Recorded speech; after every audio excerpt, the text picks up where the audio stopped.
السلام علیکم لسنرز، آئیے جرم و سزا پر مبنی ایم اے راحت کی کہانی لگن کی دوسری قسط سنتے ہیں۔ صاحب جی، نادیہ بی بی تو اپنے کمرے میں ہیں۔ کیا؟ یوسف حمید کے حلق سے ایک دھار سی نکلی اور وہ اچھل کر کھڑے ہو گئے۔ کیا بکواس کر رہی ہے؟ مولا قسم صاحب جی، ابھی میں ادھر سے گزر کر آئی ہوں، وہ اپنے کمرے میں ہیں اور آرام سے ایک کرسی پر بیٹھی کتاب پڑھ رہی ہیں۔ یوسف صاحب تیزی سے اس کمرے کی جانب دوڑے جہاں نادیہ قید تھی۔ انہوں نے دیکھا کہ دروازہ کھلا ہوا ہے اور نادیہ واقعی اندر موجود ہے۔ وہ زور سے دروازے کو دھکا دے کر اندر داخل ہوئے تھے اور نادیہ کے ہاتھ سے کتاب گر گئی تھی۔ اس نے حیرانی کی اداکاری کرتے ہوئے یوسف صاحب کو دیکھا اور بولی، کیا ہو گیا ڈیڈی؟ خیریت؟ یوسف حمید کمر پر دونوں ہاتھ رکھے اسے گھور رہے تھے۔ پھر انہوں نے سانپ کی طرح بھنکارتے ہوئے کہا، کہاں گئی تھی تم؟ اوپر چھت پر تھی۔ آپ کو اندازہ ہے کہ آپ نے مجھے کس طرح قیدی بنا رکھا ہے؟ کیا اتنا وقت چلے پھرے بغیر گزارا جا سکتا ہے؟ مجھے اپنا بدن فالج زدہ محسوس ہونے لگا تھا۔ دروازہ کیسے کھلا؟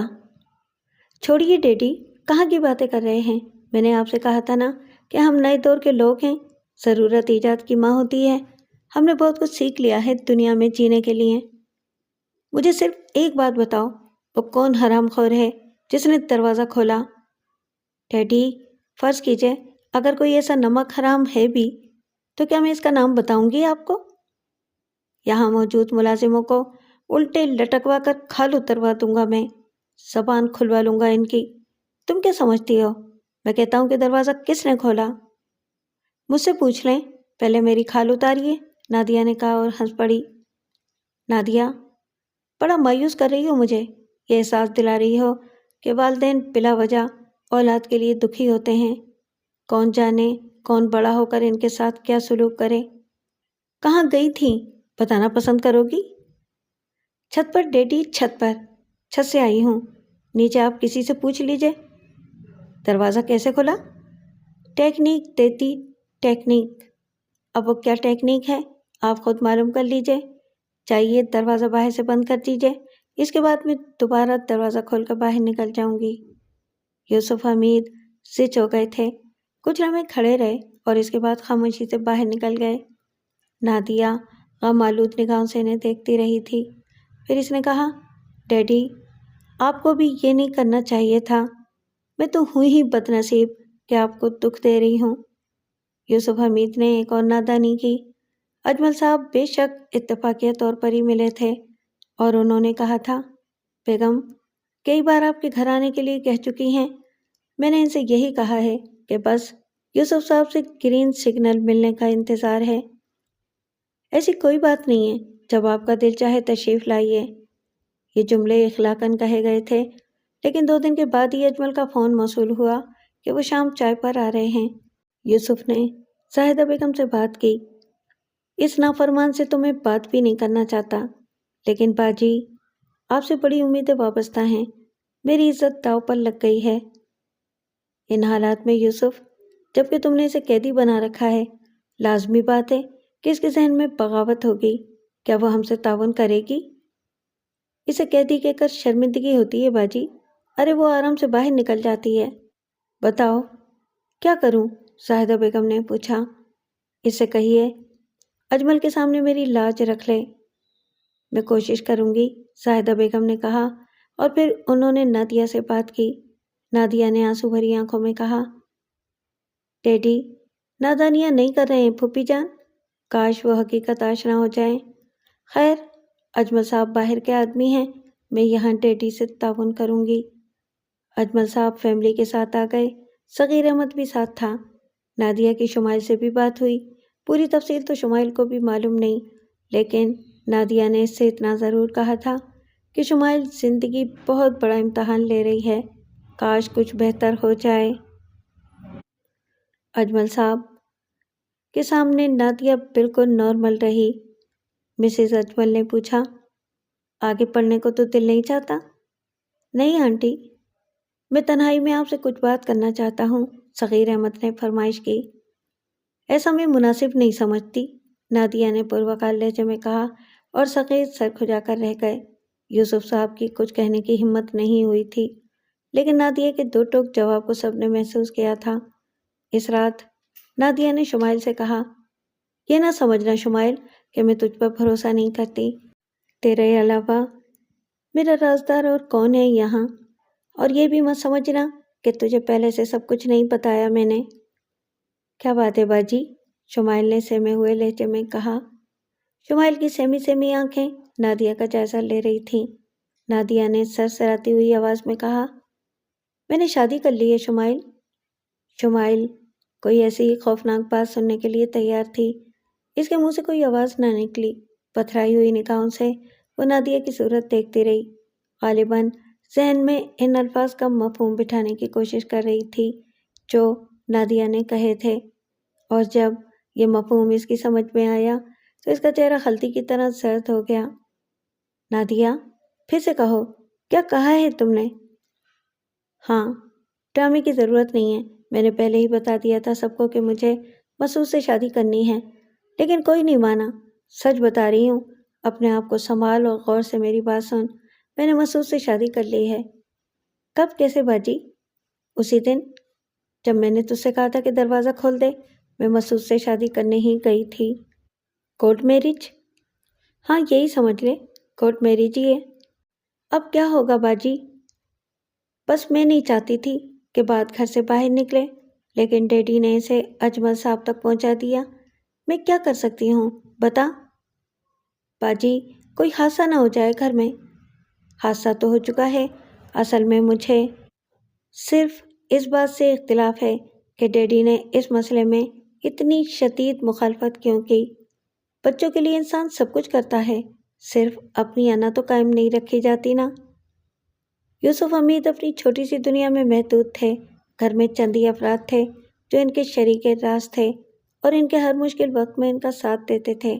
ہاشم بہن کا بیٹا تھا اور اس بہن کا بیٹا تھا جس نے انہیں ماں بن کر پالا تھا، لیکن ہاشم کی فطرت کا انہیں اچھی طرح اندازہ تھا، اس لیے ہاشم تو ان کے لیے قابل اعتنا نہیں تھا، لیکن انہوں نے زاہدہ بیگم اور شمائل کو مشیر بنا کر سوال کیا۔ تم لوگوں نے صغیر احمد کو بھی دیکھا ہے، میرا خیال ہے کہ بات بہت جلد آگے بڑھے گی، ہمیں کیا کرنا چاہیے؟ زاہدہ بیگم سے ہٹ کر اب ان کی نگاہیں شمائل پر پڑی تو وہ چونک پڑے۔ تمہیں کیا ہو رہا ہے شمائل؟ کچھ عجیب سی کیفیت محسوس کر رہا ہوں میں تمہاری۔ نہیں تو کوئی بات نہیں ہے۔ بات تو ہے کوئی شمائل، اگر تم مجھے بتانا پسند کرو تو۔ زاہدہ باجی، ذرا آپ دیکھ کر بتائیں نادیہ کو، اسے قید کرنا تو بالکل بیکار ہی رہا، نہ جانے کس طرح نکل آتی ہے۔ دروازے کے لاک وغیرہ بھی میں نے چیک کر لیے ہیں۔ ڈیڈی، اس طرح کسی کو قید کرنے سے کیا جذبات اور احساسات بھی قید ہو جاتے ہیں؟ شمائل نے سوال کیا۔ یوسف حمید غصے سے اسے گھورنے لگے۔ اصل میں بیٹے، وقت اتنا ہی برا آ گیا ہے کہ بچے بکرات بن گئے ہیں اور بزرگ بے وقوف بن کر رہ گئے ہیں۔ بات صرف اتنی سی ہے بیٹا کہ چلو میں کوئی جذباتی بات نہیں کرتا، میں صرف یہ سوال کرتا ہوں کہ کچھ چیزیں تمہیں جینے کے لیے درکار ہوتی ہیں اور کچھ ان کو جو تمہارے والدین ہیں تم سے پیار کرتے ہیں، لیکن اگر تم انہیں ذلیل و خوار کرو تو کیا تمہیں یہ روا ہے؟ کیا اصولی طور پر انہیں تمہارے سامنے جھک جانا چاہیے؟ شمائل نے خاموشی سے گردن جھکا لی۔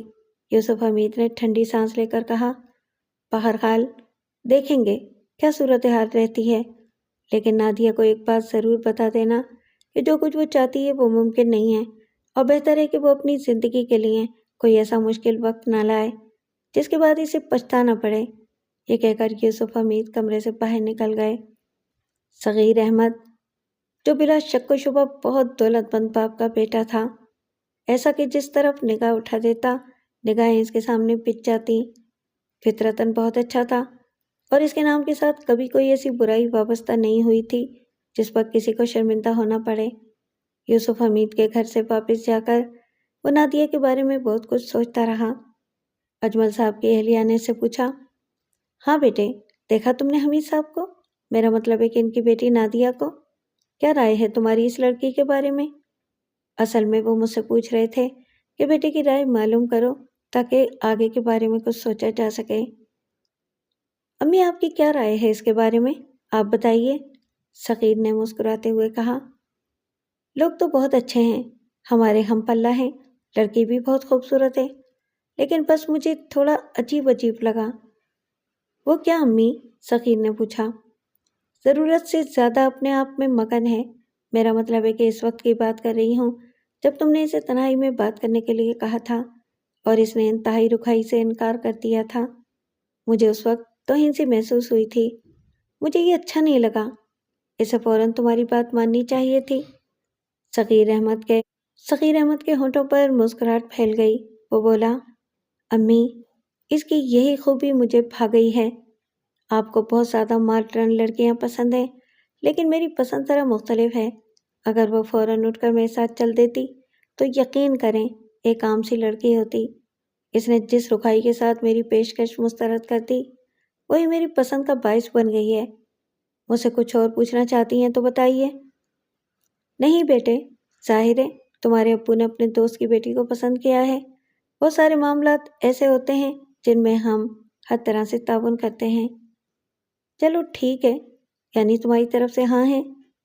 جی امی، صغیر احمد نے جواب دیا اور بیگم اجمل نے مسکرا کر اپنے بیٹے کی بالائیں لی اور پھر اپنے کمرے سے باہر نکل گئی۔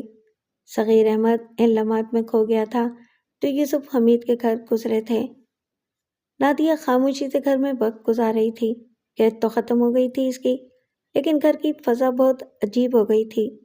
اجمل کے جانے کے بعد یوسف حمید نے تھوڑا سا رویہ نرم بھی کیا تھا اور زاہدہ بیگم سے کہا تھا کہ میں بھی ان ساری باتوں کو حماقت سمجھتا ہوں۔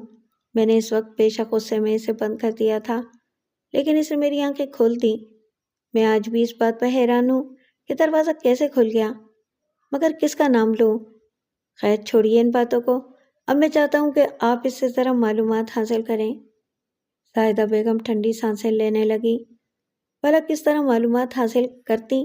جو کچھ ہو رہا تھا اور جس انداز میں ہو رہا تھا وہ بہت غلط تھا۔ اس کے باوجود یوسف حمید اس خوش فہمی کا شکار تھے کہ وہ نادیہ کو اجمل کے بیٹے سے شادی پر تیار کر لیں گے۔ بہرحال زاہدہ بیگم کوئی فیصلہ نہیں کر پا رہی تھیں۔ اسی دن دوپہر کو یوسف حمید کو ان کے دفتر میں ایک فون موصول ہوا۔ جی کون صاحب؟ میرا نام فراز صدیقی ہے، یقیناً آپ مجھے بھولے نہیں ہوں گے، ایک کیس میں میری آپ سے ملاقات ہوئی تھی۔ آپ مشہور آدمی ہیں فراز صدیقی صاحب، فرمائیے کیسے زحمت کی؟ آپ سے ملنا چاہتا ہوں۔ یا کسی پرانے کیس کے سلسلے میں؟ جی نہیں، کیس بالکل نیا ہے، فراز صدیقی نے معنی خیز لہجے میں کہا۔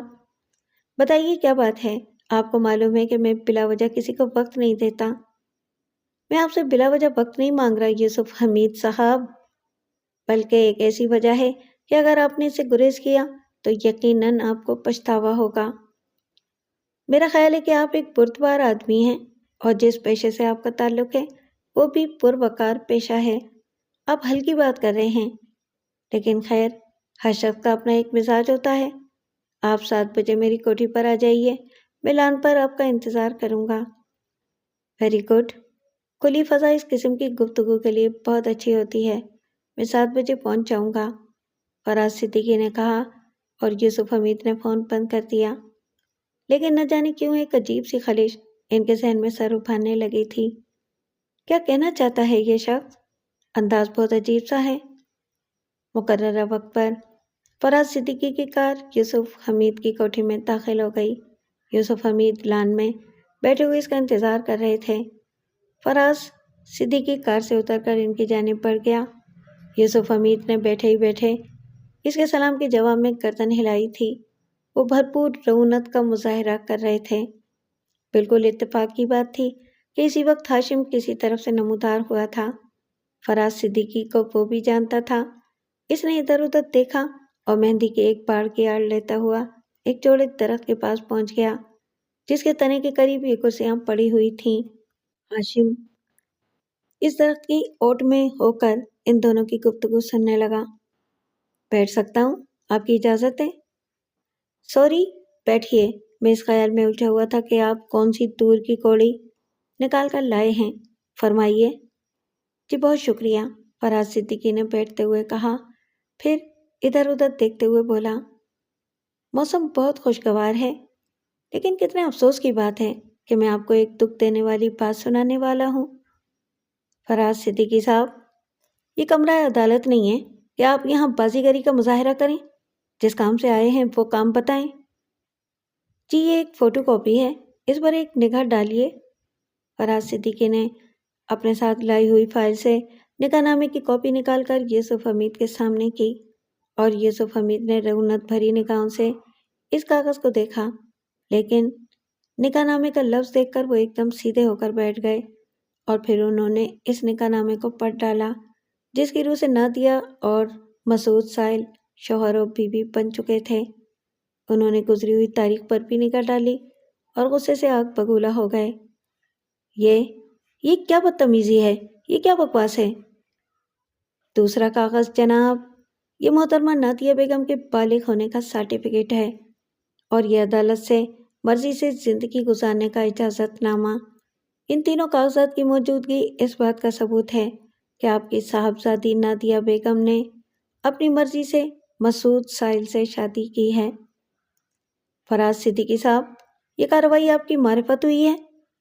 جی بالکل، یہ ساری کارروائی میرے ہی ذریعے ہوئی ہے، اور میرے کلائنٹ مسعود سائل نے مجھے اس کی باقاعدہ فیس ادا کی ہے۔ آپ صاحب اولاد ہیں؟ اللہ تعالیٰ کے فضل و کرم سے۔ آپ کی بیٹی اگر یہ قدم اٹھاتی تو کیا آپ اس کی اتنی ہی معاونت کرتے؟ اگر وہ کسی اور وکیل سے رجوع کر کے یہ سب کچھ کر لیتی تو آپ پر کیا اثرات مرتب ہوتے؟ فراز صدیقی نے برا مانے بغیر کہا، دیکھیے اصل میں بات یہ ہے کہ ہم اپنے آپ کو پڑھا لکھا کہتے ہیں، سب سے بڑی غلطی یہی کرتے ہیں۔ ہم تعلیم حاصل کرنے کے بعد مذہب کی بنیادی تعلیمات پر غور نہیں کرتے۔ اسلام 100% اجازت دیتا ہے کہ ایک بالغہ اپنے مستقبل کا فیصلہ خود کر سکتی ہے۔ یہ دور وہ نہیں رہا جب آپ اپنی اولاد کے مالک ہوا کرتے تھے۔ ہر ذی روح کو اپنی اپنی عقل و دانش کے مطابق جینے کا حق حاصل ہے۔ یہ نکاح نامہ اور یہ کاغذات آپ کے سامنے آ چکے ہیں، ان کی روح سے اب وہ دونوں میاں بیوی ہیں۔ آپ نے مجھے صاحب اولاد ہونے کی بات کی ہے نا؟ آپ یقین کیجئے کہ اگر میری بیٹی اپنی اس خواہش کا اظہار کرتی کہ وہ فلاں شخص سے شادی کرنا چاہتی ہے تو میں اسے صرف اتنی اجازت لیتا کہ بیٹا یہ بتا دو وہ شخص کون ہے، کیا وہ اس قابل ہے کہ تمہاری زندگی کا ساتھی بن جائے اور تمہیں عزت و آبرو کے ساتھ اپنے گھر میں رکھ سکے؟ اگر وہ ہاں کہتی تو میں اسے اجازت دے دیتا۔ جہاں تک مسعود سائل کا تعلق ہے تو میری معلومات کے مطابق وہ ایک غریب نوجوان ہے۔ محترم یوسف حمید صاحب، محبت کے راستے تو اتنے وسیع ہیں کہ اگر کوئی محبت سے آگے بڑھے تو اس کے بہترین نتائج نکلتے ہیں۔ خیر چھوڑیے ان باتوں کو، میں یہ چاہتا ہوں کہ آپ کی عزت قائم رہے۔ ایک چھوٹی سی تقریب منعقد کر لیجیے گا، مسعود سائل اور کچھ افراد آپ کے گھر آ جائیں گے۔ آپ اپنی بیٹی کو اپنے داماد کے ساتھ رخصت کر دیجیے گا، یہ ایک بہترین عمل ہے۔ آپ مسعود سائل اور کچھ لوگوں کو لے کر میرے گھر آئیں۔ ایک مشورہ دوں آپ کو، جن لوگوں کو لے کر آپ میرے گھر آئیں ان کا انتخاب اس شکل میں کیجیے کہ ان کے پیچھے رونے والا کوئی نہ ہو، کیونکہ یہاں سے ان کی زندہ واپسی ممکن نہیں ہوگی۔ ایک وکیل کی حیثیت سے میں نے آپ کے یہ الفاظ نوٹ کر لیے ہیں، میں انہیں ذہن میں رکھوں گا۔ یہ ایک شریفانہ عمل ہوتا جس سے آپ کی آبرو بھی برقرار رہتی اور مسئلہ بھی نمٹ جاتا۔ آپ اس کے لیے تیار نہیں ہیں نہ صحیح؟ اگر مسعود سائل کو کچھ ہوا یا آپ نے اپنی بیٹی کے ساتھ کوئی سخت سلوک کیا تو ایک حلف نامے کے ساتھ آپ کے یہ الفاظ میں عدالت کے روبرو پیش کر دوں گا۔ سمجھ رہے ہیں نا آپ؟ میں نے سمجھ لیا اچھی طرح سے محترم وکیل صاحب۔ آپ لوگوں نے جو بت تراش رکھے ہیں ترقی کے نام پر، جدت کے نام پر، میں ان تمام بتوں کو توڑ دوں گا۔ اب کس ہوا میں ہیں؟ میں دیکھتا ہوں تم لوگ کس طرح اپنے مقصد میں کامیاب ہوتے ہو۔ سمجھ رہے ہو نا؟ یوسف حمید ہے میرا نام۔ وقت اور تقدیر کو بدلنا میرے داہنے ہاتھ کا کام ہے۔ ٹھیک ہے جناب، آپ اپنے داہنے ہاتھ کا استعمال کیجیے اور مجھے اجازت دیجیے۔ یہ کاغذات اگر آپ رکھنا چاہتے ہیں تو رکھ لیجئے، خدا حافظ۔ فراز صدیقی اپنی جگہ سے اٹھ گیا۔ یوسف حمید نے نگاہ اٹھا کر اسے نہیں دیکھا تھا۔ وہ شدید غصے کے عالم میں تھا، چہرہ آگ کی طرح سرخ ہو رہا تھا۔ اسی وقت درخت کے عقب سے ہاشم باہر نکل آیا۔ فراز صدیقی کی ساری گفتگو وہ سن چکا تھا۔ قدموں کی آہٹ پر یوسف حمید نے پلٹ کر اسے دیکھا اور وہ ان کے سامنے آ گیا۔ بات اصل میں یہ ہے ماموں جان کہ میری ماں کہتی ہیں کہ انہوں نے آپ کو اپنی اولاد سمجھ کر پروان چڑھایا ہے۔ اس ناطے سے کچھ اور رشتے بھی قائم ہوتے ہیں میرے آپ سے۔ میں نے کبھی اپنی اوقات، اپنی حیثیت سے بڑھنے کی کوشش نہیں کی، لیکن اس گھر کی آبرو کو ہمیشہ اپنی آبرو سمجھا ہے۔ کاش آپ مجھے اعتماد میں لے لیتے۔ اگر آپ کو مجھ پر اعتماد ہوتا تو آج اس گھر میں یہ سب کچھ نہ ہو پاتا۔ پہلی بات تو یہ ہے کہ تمہیں چھپ کر یہ ساری باتیں سننے کی جرت کیسے ہوئی؟ گولی مار دیجئے مجھے ماموں جان، آپ کو بھلا کون پوچھے گا؟ بہت بڑے آدمی ہیں آپ، لیکن مجھے یہ بتائیے کہ کیا اس گھر کی عزت و آبرو سے میرا کوئی تعلق نہیں ہے؟ ماموں جان، جو کچھ ہوا ہے وہ انتہائی تکلیف دہ عمل ہے اور میں صرف ایک کام کر سکتا ہوں۔ میں تو برا انسان ہوں، آپ بھی مجھے برا سمجھتے ہیں، لیکن جو بہت برے لوگ ہوتے ہیں نا، وہی اپنی عزت و آبرو کے لیے جان دیتے ہیں۔ آپ سے اجازت چاہتا ہوں، اس 2 کوڑی کے نوجوان کو قتل کروں گا اپنے ہاتھوں سے، جس نے ہماری عزت پر ہاتھ بڑھانے کی کوشش کی ہے۔ تمہارا دماغ خراب ہے؟ مجھے لیکچر دے رہے ہو؟ بکواس کرنے کی بالکل ضرورت نہیں ہے۔ میں اگر خود تمہیں اپنے کسی معاملے میں مداخلت کی اجازت دیتا تو تمہیں یہ جرات کرنی چاہیے تھی۔ کیا سمجھ کر تم نے یہ فضول بات کی ہے؟ تمہارا کیا خیال ہے میں خود ناکارہ ہوں؟ 36 افراد کو قتل کرا سکتا ہوں، سمجھے ہاشم صاحب؟ میں جانتا ہوں کہ مجھے اپنی عزت و آبرو کس طرح محفوظ رکھنی ہے۔ آپ بہت زیادہ آگے بڑھنے کی کوشش نہ کریں، میں اپنے معاملات خود نمٹانا جانتا ہوں، سمجھے آپ؟ ٹھیک ہے ماموں جان، میں اس وقت کا انتظار کروں گا جب آپ مجھے اپنے بیٹوں کا درجہ دیں۔ میں اس دنیا میں رہوں نہ رہوں، آپ یہ کہیں کہ ہاشم وفادار تھا، میں انتظار کروں گا کہ آپ خود مجھ سے کہیں کہ ہاشم آگے بڑھو اور اپنی آبرو کا تحفظ کرو۔ ہاشم ایک بھرپور ڈرامہ کر کے وہاں سے آگے بڑھ گیا تھا۔ ایسے ہی لمحات نمبر بنانے کے ہوتے ہیں، اور وہ پانسا پھینک گیا تھا۔ جانتا تھا کہ یوسف حمید جس مشکل میں پھنس گئے ہیں، اس میں اسے ضرور یاد کریں گے۔ بہرحال یوسف حمید آگ بگولا بنے اپنی جگہ سے اٹھے تھے اور اندرونی حصے کی جانب چل پڑے تھے۔ وہ سیدھے اپنے کمرے میں پہنچے اور پھر الماری کھول کر انہوں نے پستول نکالا، اس میں میگزین لگایا اور پستول ہاتھ میں لے کر نادیہ کے کمرے کی جانب چل پڑے۔ سب سے پہلے انہیں اس عالم میں زاہدہ بیگم نے دیکھا تھا، پھر شمائل نے۔ زاہدہ بیگم تو ہول کر رہ گئی تھی، لیکن شمائل کے چہرے پر تلخی پھیل گئی تھی۔ زاہدہ بیگم نے ان کے پیچھے دوڑنے کی کوشش کی تو شمائل نے ان کا بازو پکڑ لیا۔ کہاں جا رہی ہیں پھوپھی جان؟ شمائل سرد لہجے میں بولی۔ وہ دیکھو، وہ پستول لے کر جا رہا ہے، اس کا رخ نادیہ کے کمرے کی جانب ہے۔ ان کی تقدیر میں ناکامیاں لکھی ہیں پھوپھی جان، کیونکہ انہوں نے انسانوں کی زندگی کا مالک بننے کی کوشش شروع کر دی ہے، جبکہ انسانی زندگی کا مالک صرف ایک ہے، وہی اسے دنیا میں بھیجتا ہے اور وہی بلاتا ہے۔ ارے پاگل، وہ کچھ کر نہ ڈالے۔ کچھ نہیں کریں گے پھوپھی جان، کچھ نہیں کر سکتے۔ بات وہی آ جاتی ہے کہ بلا وجہ کسی کی گردن پر پاؤں نہیں رکھنا چاہیے، شمائل نے کہا، اور پھر آہستہ آہستہ وہ آگے بڑھ گئی۔ زاہدہ بیگم حیران تھی، ان کی سمجھ میں نہیں آ رہا تھا کہ شمائل اتنی مطمئن کیوں ہے، لیکن نہ شمائل بے وقوف تھی اور نہ نادیہ۔ سارے کام منصوبے کے مطابق ہو رہے تھے۔ نادیہ کو معلوم تھا کہ آج فراز صدیقی اس شادی کا انکشاف کرنے کے لیے آ رہے ہیں۔ وہ یہ بھی جانتی تھی کہ اس کا رد عمل کیا ہوگا۔ بہن سے مسلسل رابطہ تھا، چنانچہ شمائل کو اطلاع دے کر وہ خاموشی سے گھر سے باہر نکل گئی تھی، اور اس کے بعد اسے ظاہر ہے اسی فلیٹ پر جانا تھا جو ان دونوں مسعود کی اور اس کی پناہ گاہ تھا۔ ادھر یوسف حمید نادیہ کے کمرے سے ناکام واپس آ کر کوٹھی کے چپے چپے میں سے تلاش کر رہے تھے۔ شمائل زاہدہ بیگم کو لے کر ڈرائنگ روم میں داخل ہو گئی تھی۔ زاہدہ بیگم تھر تھر کانپ رہی تھیں۔ کچھ ہی لمحوں کے بعد یوسف حمید ڈرائنگ روم میں داخل ہو گئے۔ غصے کی شدت سے ان کا برا حال تھا۔ وہ اندر داخل ہو کر خونی نگاہوں سے شمائل اور زاہدہ بیگم کو دیکھنے لگے۔ پھر ان کی لرزتی ہوئی آواز ابھری، نادیہ کہاں ہیں؟ زاہدہ بیگم یا شمائل نے کوئی جواب نہیں دیا تھا۔ میں پوچھتا ہوں نادیہ کہاں ہیں؟ کسے معلوم ہے ڈیڈی؟ اگر آپ کو نہیں معلوم تو پھر کسی کو بھی نہیں معلوم۔ بکواس کر رہی ہے تو سب کچھ جانتی ہے، یوسف حمید آپے سے باہر ہو کر بولے، اور شمائل نے سر جھکا لیا۔ میں اسے زندہ نہیں چھوڑوں گا، اس نے میری پرسکون زندگی کو داغدار کر دیا ہے۔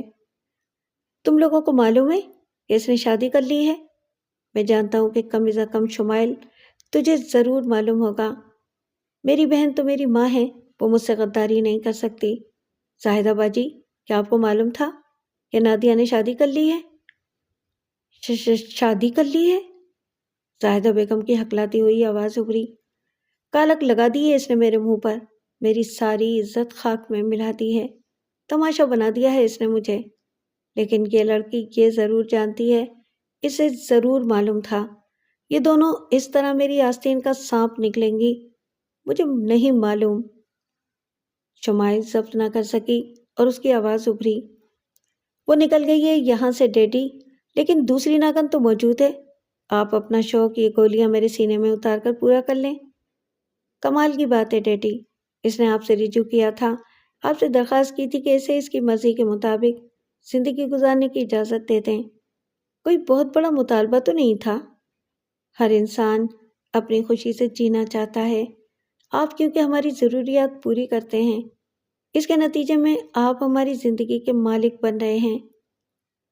نہیں ڈیڈی نہیں، آپ اپنا یہ شوق میرے سینے میں گولیاں اتار کر پورا کر لیجئے اور اسے اس کی مرضی سے زندگی گزارنے کی اجازت دے دیجئے۔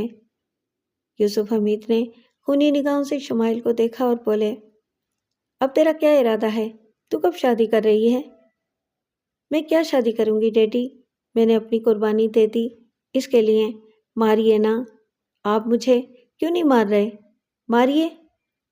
یوسف حمید نے خونی نگاہوں سے شمائل کو دیکھتے ہوئے کہا، اگر تو سمجھتی ہے کہ اس پستول سے میں خودکشی کر لوں گا تو غلط خیال ہے تیرا شمائل، میں تم دونوں کے لیے اپنی زندگی کیوں دوں؟ ٹھیک ہے، تمہاری ماں اس دنیا سے چلی گئی اور اچھا ہی ہوا کہ چلی گئی، ورنہ یہ عالم دیکھتی تو کیا جیتی بیچاری۔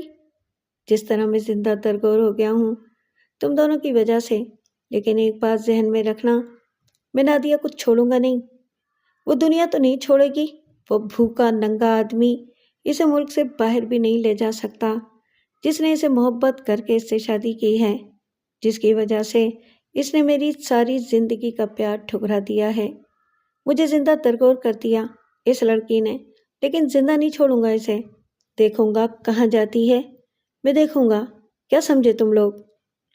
ڈیڈی دیکھ لیجیے گا، مار دیجیے گا اسے، تو جانتی ہے وہ کہاں گئی ہوگی، تجھے ضرور علم ہوگا۔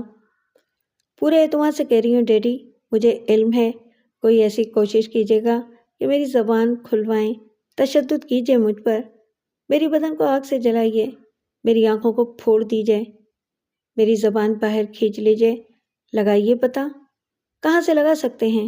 شمائل نے کہا۔ زاہدہ نے شمائل کے منہ پر ہاتھ رکھ دیا، ہوش میں آ شمائل، کیوں زبان چلا رہی ہے، کیوں بدتمیزی کر رہی ہے؟ شمائل کے منہ سے کوئی اور آواز نہیں نکل سکی تھی۔ یوسف حمید باہر نکل گئے اور زاہدہ بیگم پھوٹ پھوٹ کر رونے لگیں۔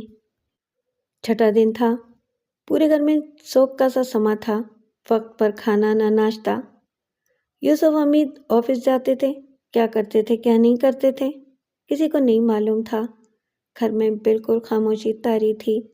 اس دوران شمائل اور نادیہ کے درمیان بھی کوئی رابطہ نہیں ہوا تھا، خاص طور سے اس بات کا خیال رکھا گیا تھا کہ فون پر کوئی رابطہ نہ رہے، سب اداس تھے۔ یوسف حمید کی سوچیں نہ جانے کہاں کہاں تک پہنچ رہی تھیں، لیکن ابھی تک دل میں کوئی گداز پیدا نہیں ہوا تھا۔ وہ ہاشم نے بھی خاموشی اختیار کر رکھی تھی، لیکن درپردہ وہ نادیہ کا کھوج لگانے کی فکر میں تھا۔ 7ویں دن یوسف حمید کو کورٹ کا سمن موصول ہوا، جس میں انہیں اپنی بیٹی کے سلسلے میں عدالت میں پیش ہونے کی ہدایت کی گئی تھی۔ یوسف حمید تم بخود رہ گئے تھے۔ بے پناہ دولت کمائی تھی، لیکن ایک ایک پیسہ ذہانت اور محنت سے کمایا تھا۔ کبھی کسی غیر قانونی قدم کے بارے میں نہیں سوچا تھا۔ عدالت کے حکم کو ٹالنے کی جرات نہیں کر سکتے تھے۔ بہت نڈھال تھے۔ زاہدہ بیگم نے پوچھا، مجھے بھی بتاؤ گے کیا بات ہے؟ سب کچھ تو پتہ ہے آپ کو باجی، کیا بتاؤں؟ عدالت سے سمن آیا ہے۔ ان بدبختوں نے عدالت میں درخواست دی ہے اور مجھے عدالت میں طلب کر لیا گیا ہے۔ زاہدہ بیگم نے اس سے زیادہ اور کچھ نہیں پوچھا۔ البتہ اسی شام ہاشم نے اپنی ماں سے کہا تھا، یہ حضرت ہمیشہ نقصان اٹھائیں گے، اپنوں کو دودھ کی مکھی کی طرح نکال پھینکا ہے، اب بھگتیں۔ تو ہمیشہ اس کے خلاف ہی بولنا۔ کمال کر رہی ہو اماں، یہ خلاف بول رہا ہوں؟ دل جل رہا ہے میرا۔ ایسے ایسے دوست تھے میرے کہ نام و نشان مٹا دیں اس آدمی کا جس نے ہماری عزت و آبرو پر ہاتھ ڈالا ہے۔ لیکن ماموں جان، میرا خیال ہے کہ میرے علاوہ سب کو اپنا ہمدرد سمجھتے ہیں۔ تو چپ رہے بابا، میرا دماغ خراب مت کر۔ بہرحال وقت مقررہ پر یوسف حمید عدالت چل پڑے۔ البتہ اس دن انہوں نے زاہدہ بیگم اور شمائل یا ہاشم کو اپنے ساتھ جانے سے نہیں روکا تھا۔ تینوں ہی نے اس بات کی ضد کی تھی کہ وہ عدالت جائیں گے۔ کمرہ عدالت میں وہ سب یوسف حمید کے ساتھ ہی بیٹھے تھے۔ یوسف حمید کی نگاہیں جھکی ہوئی تھیں۔ معمولی شخصیت کے مالک نہیں تھے، لیکن طبیعت میں جو ضد تھی اس نے ہمیشہ انہیں کسی کی جانب قدم بڑھانے سے روکا تھا۔ بہت سے کاروباری دوست تھے جو ان کے لیے بہت کچھ کرنے پر آمادہ تھے، لیکن بس وہ صرف کاروبار کی حد تک ان سے تعلق رکھتے تھے۔ اجمل بھی اتفاق سے ان دنوں ان سے نہیں مل سکے تھے، چنانچہ انہیں صورتحال کا کوئی اندازہ نہیں تھا۔ یوسف حمید کمرہ عدالت میں پتھرائے ہوئے بیٹھے تھے کہ مسعود سائل کے نام کی آواز لگی اور مسعود، سائل اور نادیہ کمرہ عدالت میں داخل ہو گئے۔ سب نے نادیہ کی صورت دیکھی۔ نادیہ کی نگاہیں جھکی ہوئی تھیں۔ عدالتی کارروائی کا آغاز ہوا۔ نادیہ کو کٹہرے میں طلب کیا گیا اور سرکاری وکیل نے اس سے اس کے بارے میں سوال کیا تو نادیہ نے ٹھہرے ہوئے لہجے میں کہا، میرا نام نادیہ یوسف حمید ہے۔ میں نے عدالت کی اجازت سے مسعود سائل سے شادی کی ہے اور میں اپنی مرضی سے اس کے ساتھ زندگی گزارنے کی اجازت چاہتی ہوں، اور اس سلسلے میں میرے والد کی طرف سے ہونے والی ہر مداخلت کے خلاف میرا تحفظ کیا جائے۔ یوسف حمید کو آواز دی گئی تو وہ لڑکھڑاتے ہوئے کٹہرے میں پہنچے۔ جج صاحب نے ان سے پوچھا کہ کیا وہ اپنی بیٹی کو اس کی زندگی اپنی مرضی سے گزارنے کی اجازت دیتے ہیں؟ تو یوسف حمید نے صرف ایک لفظ کہا، نہیں۔ ان سے بہت سے سوالات کیے گئے، لیکن اس کے بعد ان کے منہ سے کوئی لفظ نہیں نکلا تھا۔ جج صاحب نے فیصلہ دیا، مذہب اور قانون کسی بھی بالغ یا بالغہ کو اس کی پسند کے مطابق زندگی گزارنے سے نہیں روکتا، بشرطے کہ وہ جائز اور شرع کے مطابق ہو۔ یہ دور کسی کو بھی پابند رکھنے کا نہیں ہے۔ شوہر اور بیوی اپنی مرضی سے زندگی گزار سکتے ہیں۔ چنانچہ نادیہ یوسف حمید کو اس کے شوہر کے ساتھ جانے کی اجازت دی جاتی ہے۔ بس یہ مختصر سی کارروائی ہوئی اور اس کے بعد نادیہ مسعود کے ساتھ کمرہ عدالت سے باہر نکل آئی۔ یوسف حمید لڑکھڑاتے قدموں سے کمرہ عدالت سے باہر چل پڑے تھے۔ شمائل اور زاہدہ بیگم بھی ساتھ تھیں، البتہ ہاشم اس وقت ان کے ساتھ موجود نہیں تھا۔ وہ کمرہ عدالت سے کہیں اور نکل گیا تھا۔ ڈرائیور نے ان لوگوں کو گھر چھوڑ دیا۔ یوسف حمید اپنے کمرے میں آ بیٹھے تھے۔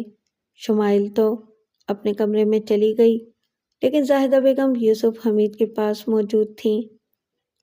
یوسف، اچھا نہیں ہوا یہ سب کچھ۔ قانون بہرحال اپنا ایک مقام رکھتا ہے۔ باجی، میری ماں ہیں آپ، کبھی آپ کے کسی بھی حکم سے انحراف نہیں کروں گا۔ اس وقت ہاتھ جوڑ کر کہتا ہوں، مجھے تنہا چھوڑ دیجیے۔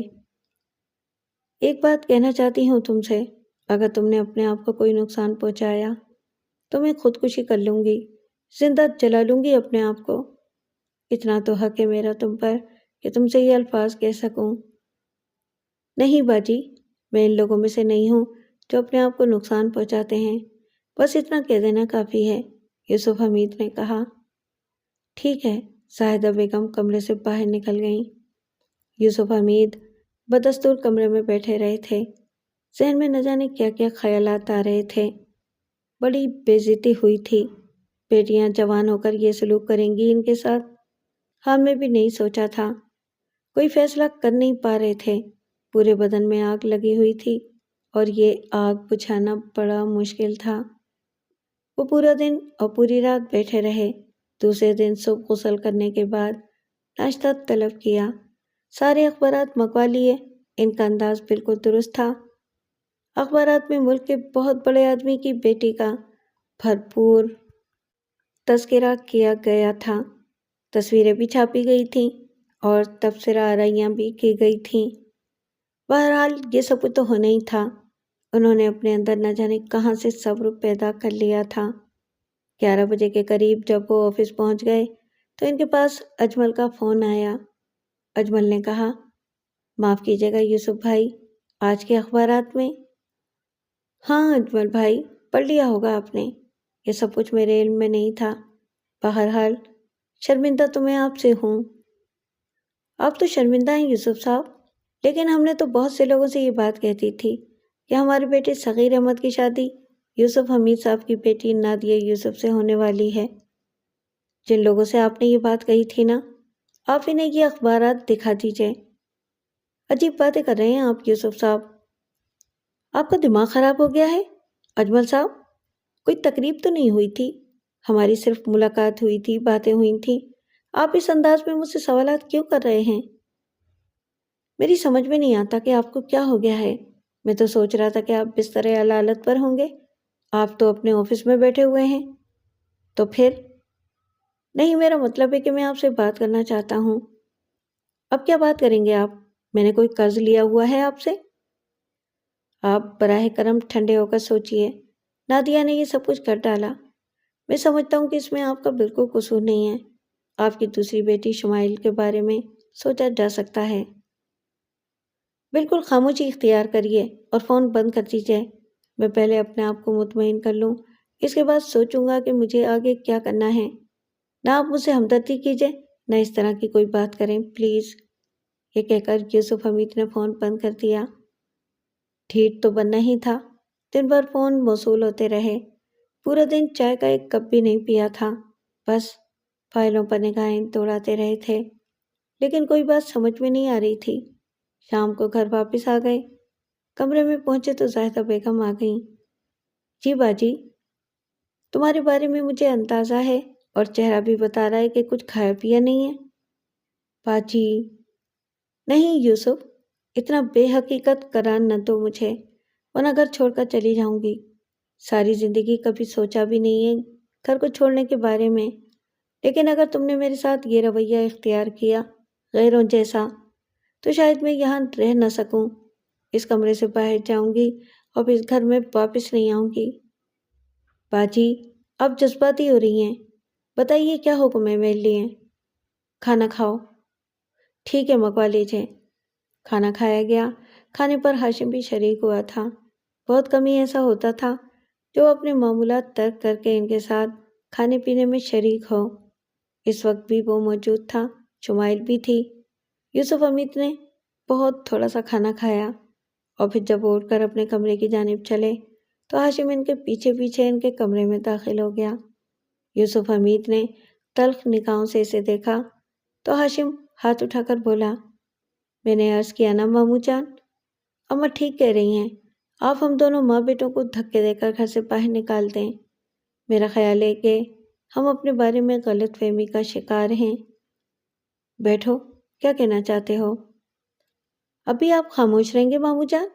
میں نے پہلے بھی آپ کو پیشکش کی تھی کہ اس شخص کی زندگی ہمارے لیے خطرناک ہو سکتی ہے۔ آج کے اخبارات پڑھے ہوں گے آپ نے۔ ماموں جان، لوگ مجھ سے بھی سوالات کر رہے ہیں، کسی نہ کسی حیثیت سے تو وہ مجھے جانتے ہی ہیں۔ کہنا کیا چاہتے ہو وہ کہو، یوسف حمید نے دانت پیستے ہوئے کہا۔ یہی کہ مجھے حکم دیجیے کہ میں اس بے عزتی کا بدلہ لوں۔ یوسف حمید نے آنکھیں کھولی اور ہاشم کو گھورتے ہوئے کہا، کیا کر سکتے ہو؟ مسعود سائل کو جہنم رسید کر سکتا ہوں۔ اس کام کی آپ مجھے اجازت دے دیجیے۔ صرف اسے؟ کیا مطلب؟ میرا مطلب ہے کہ صرف اسے قتل کرو گے، نادیہ کو چھوڑ دو گے؟ کیا اس لیے کہ وہ میری بیٹی ہے؟ ہے کا لفظ درمیان سے نکال دو۔ وہ میری بیٹی تھی، اور میں سچ بتا دوں تمہیں، یا میری کوئی بیٹی نہیں ہے۔ شمائل بھی میرے لیے خوف کا باعث بن چکی ہے۔ ماموں جان، اگر آپ سے کچھ کہوں گا تو آپ کہیں گے کہ موقع سے فائدہ اٹھا رہا ہوں، اس لیے میں اپنی اس بات کو پھر کبھی کے لیے چھوڑ دیتا ہوں۔ میں سنو، کر سکتے ہو وہ جو کہہ رہے ہو؟ حکم دے کر دیکھیے۔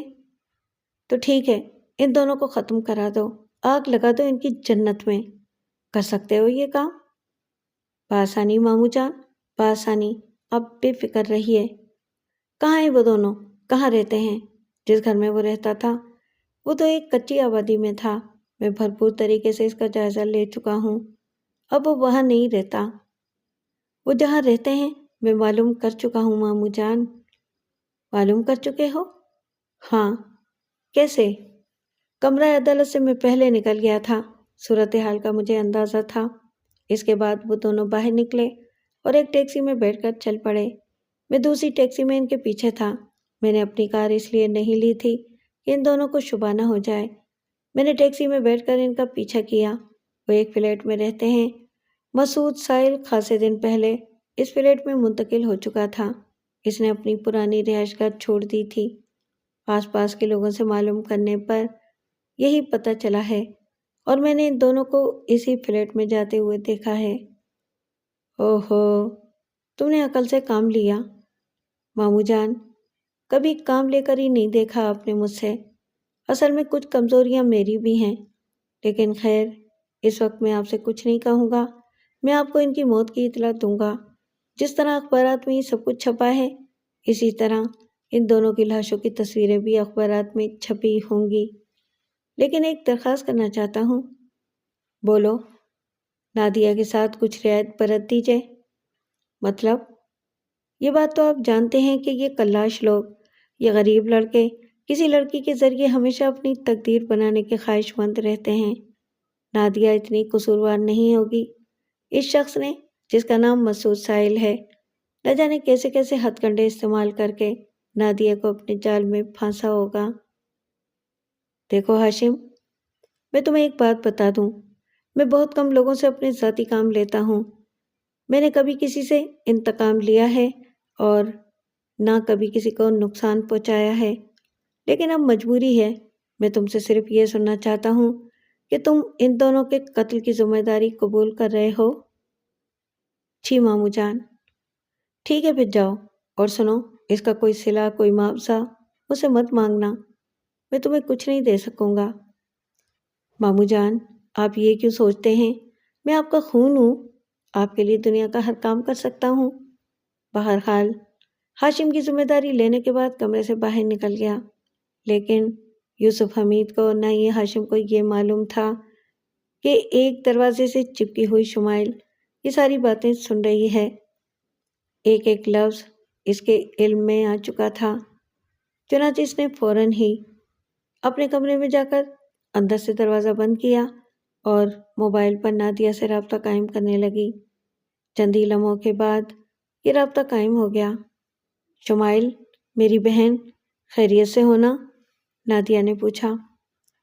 سب ٹھیک ہے نادیہ، فکر مند نہ ہو۔ ڈیڈی؟ میں نے کہا نا، ڈیڈی بھی ٹھیک ہیں۔ ڈیڈی جس مزاج کے انسان ہیں تمہیں معلوم ہے، اور اب ہاشم ان کے اعلی کار بن گئے ہیں۔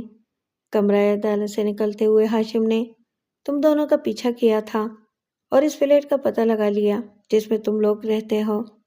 اب ڈیڈی نے ہاشم کو حکم دیا ہے کہ تم دونوں کو زندہ جلا دیا جائے۔ نادیہ، فوراً ہی اپنی حفاظت کا بندوبست کرو۔ تمہارے ساتھ مسعود بھائی کی زندگی بھی ہے، اب وہ ہمارے اپنے ہیں۔ ڈیڈی کے مزاج سے تم واقف ہو، اور ہاشم، وہ تو ہے ہی جرائم پیشہ آدمی۔ جس قدر جلد ممکن ہو سکے یہ کام کرو۔ ڈیڈی نے اسے فری ہینڈ دے دیا ہے۔ ٹھیک ہے، میرا نمبر یہی ہوگا۔ مسعود کا نمبر میں تمہیں بعد میں بتا دوں گی۔ ہم دونوں فوری طور پر اپنی حفاظت کا بندوبست کرتے ہیں۔ تمہارا بے حد شکریہ۔ نادیہ کے ان الفاظ پر شمائل کی سسکی سی نکل گئی۔ نادیہ کافی ذہین اور سمجھدار تھی۔ اب تک وہ اپنی ذہانت سے بچی رہی تھی، لیکن جانتی تھی کہ اس کے والد بے پناہ اختیارات کے حامل ہیں، کچھ بھی کر سکتے ہیں، اور سچی بات یہ ہے کہ اس قدر صاحب اختیار ہیں کہ کچھ کرنے کے بعد بھی انہیں کوئی نقصان نہیں پہنچے گا۔ فوراً ہی اس نے مسعود کو فون کیا جو کسی کام سے نکلا ہوا تھا، اور اس سے کہا کہ کسی ہوٹل میں ایک کمرے کا بندوبست کر کے آئے، بعد میں ساری صورتحال اسے بتائے گی۔ مسعود نے پوچھا، کچھ بتاؤ تو، کیا معاملہ ہے؟ اس نے کہا، دیکھو مسعود، ہر چیز کا تجسس نہیں کرتے اور ہر مسئلے میں عقل کل بننے کی کوشش نہیں کرتے۔ جو میں کہہ رہی ہوں پلیز وہ کر لو، تمہاری مہربانی ہوگی۔ مسعود نے وعدہ کیا کہ وہ یہ کام کر کے آتا ہے، اور جب وہ گھر پہنچا تو اس نے بڑے متجسس لہجے میں کہا، ارے یہ کیا، کہاں جا رہی ہو؟ ہوٹل میں جا کر کیا کرو گی؟ پلیز جلدی نکلو یہاں سے، پچھلے دروازے سے ہم ٹیکسی میں بیٹھ کر چلیں گے۔ مسعود کو تھوڑا تھوڑا صورتحال کا اندازہ ہو رہا تھا۔ بہرحال اب تک نادیہ ہی یہ سب کچھ کرتی رہی تھی، خود اس نے کچھ بھی نہیں کیا تھا، اس لیے یہ ضروری تھا کہ نادیہ کی خواہش کے مطابق عمل کیا جائے۔ کافی دور تک وہ پیدل چلتے رہے۔ نادیہ نے اپنے اور مسعود کے کپڑے وغیرہ لے لیے تھے، اور کچھ ایسی ضروری چیزیں جس کی انہیں فوری ضرورت پڑ سکتی تھی۔ تھوڑی دیر کے بعد وہ اس ہوٹل کے کمرے میں منتقل ہو گئے جس میں مسعود نے بندوبست کیا تھا۔ ہاں اب بتاؤ، تم نے تو مجھے سخت متجسس کر دیا نادیہ۔ سمجھ ہی گئے ہوگے تم، ڈیڈی ہماری زندگی کے در پہ ہو گئے ہیں، اور وہ شخص جس کا نام ہاشم ہے اور جو میرا پھوپھیزاد بھائی ہے، اس نے ہم دونوں کو قتل کرنے کا بیڑا اٹھایا ہے۔ Very good. اکیلا قتل کرے گا یا کچھ لوگوں کے ساتھ مل کر؟ مسعود نے پرمزہ لہجے میں کہا۔ نہیں مسعود، کم از کم میں تمہاری زندگی کا خطرہ نہیں مول لے سکتی۔ ٹھیک ہے، ہوٹل منتقل ہو گئے ہیں ہم، لیکن کیا؟ نہیں، میرا خیال ہے کہ ہمیں فوری طور پر فراز صدیقی صاحب سے رابطہ قائم کرنا چاہیے۔ بہت اچھا فیصلہ کیا ہے، میں بات کرتی ہوں ان سے۔ فراز صدیقی صاحب نے فون ریسیو کرتے ہوئے کہا۔ ہاں بیٹے، بولو کیا بات ہے؟ انکل، ہمیں فوری طور پر آپ کی ضرورت ہے۔ آ جاتا ہوں، میرا انتظار کرو، آدھے گھنٹے سے زیادہ نہیں لگے گا۔ انکل فلیٹ چھوڑ دیا ہے ہم نے۔ چھوڑ دیا ہے؟ ہاں، آپ پلیز ہمارے ہوٹل کے کمرے میں آ جائیے۔ نادیہ نے فراز صدیقی کو ہوٹل کا نام اور کمرہ نمبر بھی بتایا۔ فراز صدیقی نے پرتجسس لہجے میں کہا، ٹھیک ہے میں آ رہا ہوں۔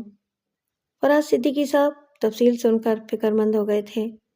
انہوں نے کہا، میں یوسف حمید صاحب کی ذہنی کیفیت سمجھتا ہوں، اور یہ بھی جانتا ہوں کہ وہ اگر یہ سب کچھ کرنے پر آ جائیں تو بہت خطرناک ثابت ہو سکتے ہیں، کیونکہ زبردست تعلقات کے حامل ہیں۔ اس سلسلے میں اگر ہاشم کو ان کی آشیرواد حاصل ہو جائے تو اس کا بھی کوئی کچھ نہیں بگاڑ سکتا۔ پھر ہم کیا کریں صدیقی صاحب؟ صرف ایک مشورہ دے سکتا ہوں۔ جی بتائیے۔ یہ شہر چھوڑ دو، فراز صدیقی نے ٹھنڈی سانس لے کر کہا، اور دونوں سوچ میں ڈوب گئے۔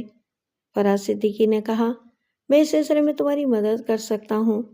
ایک دوسرے بڑے شہر میں میری سسرال ہے، میرے برادر نسبتی وغیرہ بھی اچھی حیثیت رکھتے ہیں، وہ تمہاری رہائش کا بھی بندوبست کر دیں گے، اور وہ تمہارے لیے نوکری کا بھی بندوبست کر دیں گے۔ اس کے علاوہ مجھ سے اور کچھ چاہتے ہو تو بتاؤ۔ مسعود کسی سوچ میں ڈوبا ہوا تھا۔ اس نے آخر کار افسردہ ہو کر کہا، آپ یہ بندوبست کر دیجئے، میں تمہیں فون پر اطلاع دوں گا۔ فراز صدیقی کے جانے کے بعد مسعود نے مسکرا کر کہا، میں نے تم سے مشورہ کیے بغیر صدیقی صاحب کو باہر جانے کا عندیہ دے دیا، تمہیں برا تو نہیں لگا؟ بالکل نہیں، بلکہ مجھے خوشی ہے کہ تم نے اپنا فرض پورا کیا۔ میرا مستقبل اب تمہارے سہارے ہے، تمہارا ہر فیصلہ مجھے قبول ہے، نادیہ نے جواب دیا۔ میں بزدل نہیں ہوں نادیہ، لیکن یوسف صاحب کے کسی عمل کا مقابلہ نہیں کرنا چاہتا۔ میں جانتی ہوں، نادیہ نے کہا۔ فراز صدیقی ایک اچھے مددگار ثابت ہوئے۔ تیسرے دن انہوں نے ٹرین کے 2 ٹکٹ ان کے حوالے کرتے ہوئے کہا، میری بھی تھوڑی سی PR ہے۔ ہاشم چند افراد کے ساتھ تم دونوں کو تلاش کرتا پھر رہا ہے۔ وہ زیادہ تر تمہیں اعلیٰ درجے کے ہوٹلوں میں تلاش کر رہا ہے یا پھر ایئرپورٹ وغیرہ پر۔ میں نے اسی لیے تمہاری ٹرین کے ٹکٹ خریدے ہیں۔ ریلوے اسٹیشن پر فیروز تمہیں خوش آمدید کہے گا اور تمہارے لیے سارے بندوبست کر دے گا۔ اسے پوری تفصیل بتا دی گئی ہے۔ تیار ہو جاؤ، میں خود تمہیں ٹرین میں بٹھا کر آؤں گا۔ دونوں نے فراز صدیقی سے ممنونیت کا اظہار کیا تھا۔ فراز وکیل تھے، سارے خط کنڈوں سے واقف تھے۔ بڑی رازداری سے انہوں نے ان دونوں کو ٹرین تک پہنچایا تھا۔ ابھی تک نادیہ نے دوسری بار شمائل سے بات نہیں کی تھی۔ یہ شہر چھوڑتے ہوئے سے دلی رنج ہو رہا تھا۔ زندگی کی ہر بہار اسی شہر سے وابستہ تھی۔ اس نے شمائل کو فون کیا۔ رابطہ قائم ہوتے ہی شمائل نے کہا، کیسی ہو نادیہ؟ زیادہ بات نہیں کروں گی، مجھ پر بھرپور نگاہ رکھی جا رہی ہے۔ ان لوگوں کو یقین ہے کہ میرا تم سے رابطہ ہے۔ تم ٹھیک ہو؟ ہاں، بس باجی اللہ تمہیں خیریت سے رکھے، پھر بات کروں گی، کوئی آ رہا ہے۔ یہ کہہ کر شمائل نے فون بند کر دیا۔ اسی وقت مسعود نے نادیہ کی گردن پر ہاتھ رکھ کر اسے جھکا دیا اور نادیہ چونک پڑی۔ اس نے سوالیہ نظروں سے مسعود کو دیکھا تو مسعود نے آنکھوں سے ایک طرف اشارہ کیا۔ نادیہ نے اس طرف دیکھا تو اس کی جان نکل گئی۔ ہاشم 3 کنڈوں کے ساتھ اسی طرف آ رہا تھا۔ نادیہ کے پورے وجود میں سنسنی دوڑ گئی۔ اس کا چہرہ دھواں دھواں ہو گیا تھا۔ مسعود نے سرگوشی کے انداز میں کہا، نادیہ، میں ہوں، تمہاری حفاظت کی ذمہ داری مجھ پر ہے۔ بالکل بے فکر رہو، یہ ہمارا کچھ بھی نہیں بگاڑ سکے گا۔